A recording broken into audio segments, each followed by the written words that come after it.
Sorry. Ooh. Ooh. Basically, he ordered strict discipline. His guys actually make it 1,470 miles, but 30 miles shy of the Canadian border. He's stopped by the U.S. Army, at which time he gave a speech where he said, "I am tired of fighting. Our chiefs are killed. The old men are all dead. I want time to look for my children and see how many of them I can find. Hear me, my chiefs, I am tired. My heart is sick and sad. From where the sun now stands, I will fight no more forever." Then we get to Geronimo.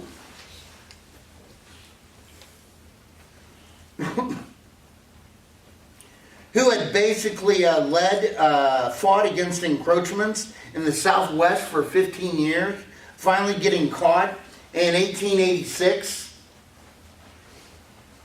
And he was put into temporary, as they were taking him to his lands, they put him in temporary confinement at the Quadrangle in Fort Sam. There's a tower there that's like 3 feet tall, 3 stories tall.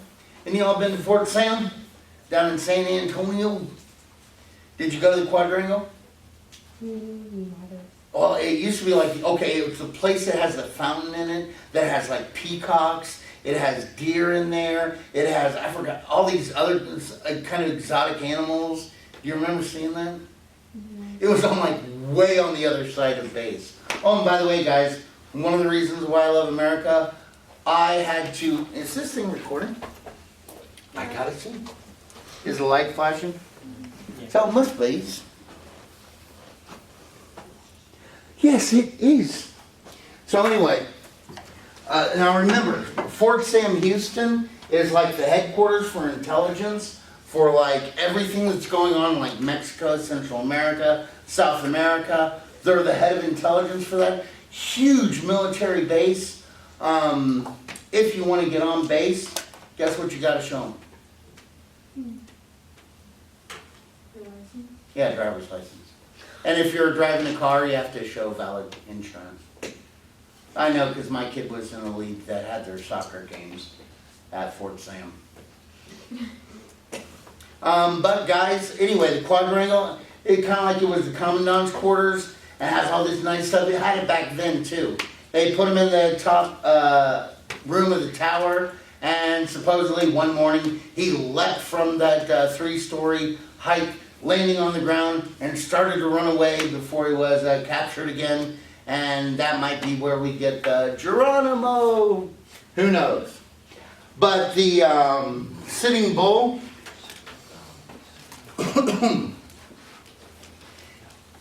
is seen as the final Indian resistance. Basically in 1888, Wachovia, a Paiute, said that he had talked with the Maker. And once again, if they go back to the ways of old, God's going to open up the land to them.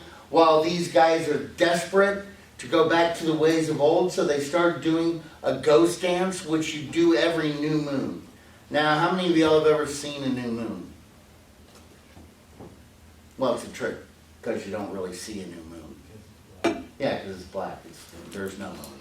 But that's called a new moon. And basically, every new moon, they'd go out and they'd have this ghost dance where they'd, put clay on themselves, dance around the fire, screaming war chants and stuff like that. And they really, really, really wanted the land to get back to them, so they started doing it twice a month. Once at new moon and once at full moon.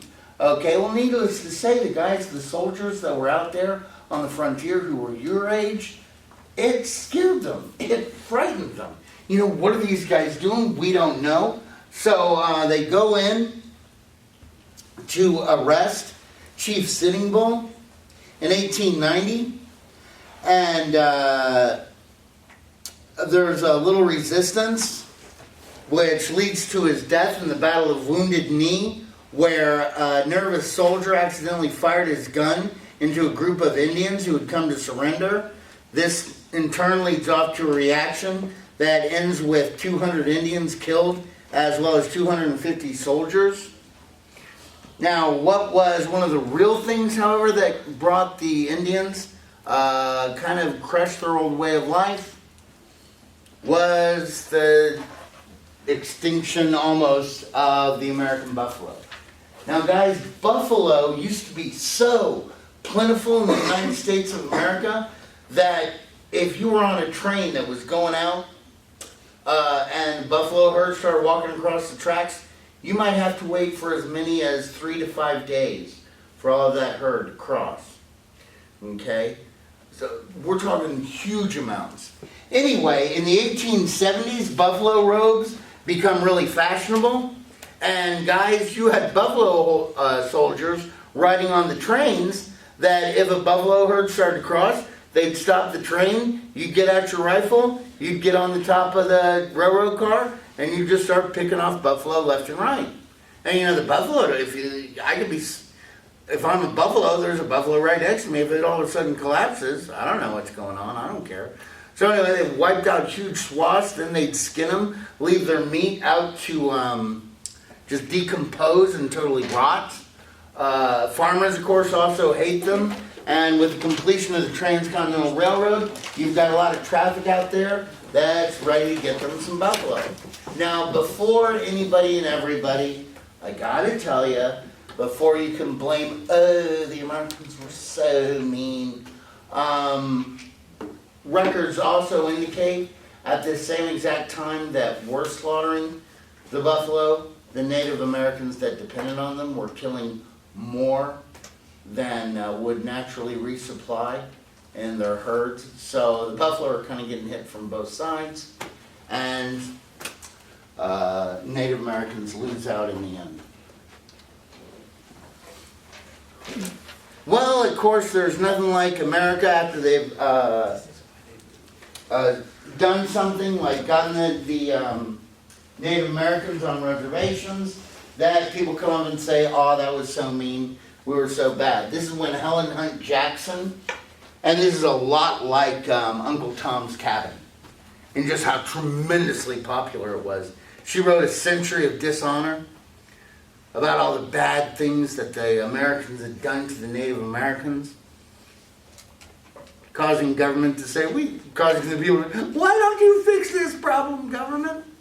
So government came up with the Dawes Servility Act. But guys, just know the Dawes, you'll hear this act as the Dawes Act. Almost nobody says Dawes Servility, but that's what it was called.